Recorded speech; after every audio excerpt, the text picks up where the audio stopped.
Hello, and welcome to Meet the Mighty Spitfire with OverArch.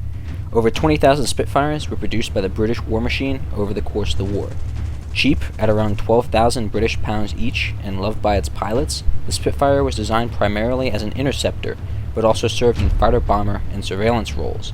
It was also later adapted into the carrier variant, the Seafire, and was fielded by 36 nations, including America and Russia.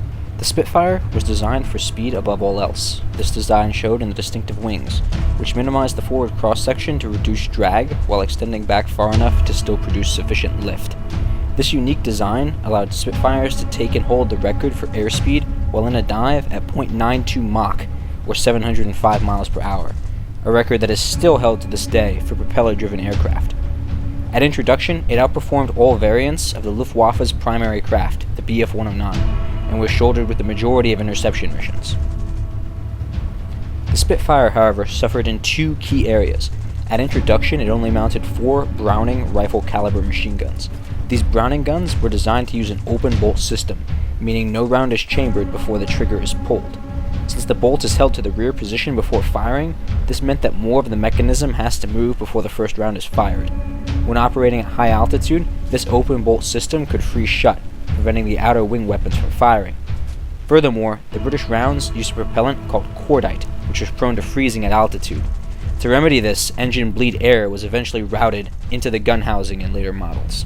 Furthermore, the 7.62 caliber ammunition proved utterly ineffective when engaging enemy fighters, requiring on average 4,500 rounds to destroy an enemy.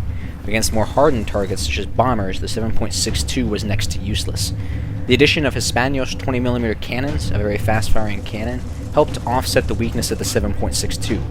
However, the Hispanos frequently jammed, as the Spitfire's wing design necessitated the cannons be mounted in a top-feeding rather than side-feeding design, allowing shell casings to bounce back towards the chamber, fouling it. A source of contention in the design of the Spitfire was the choice to use a carburetor instead of a fuel injection system like the Bf-109 used. Negative Gs would cause fuel to flood the Spitfire's carburetor, no longer feeding the engine. The carburetor, however, increased the engine power and led to a higher top speed. This weakness was later corrected using a simple metal ring to restrict the flow of fuel from the engine to the carburetor and vice versa. Pilots were also trained to roll onto their side before initiating a dive, so as to minimize the amount of fuel flowing out of the engine.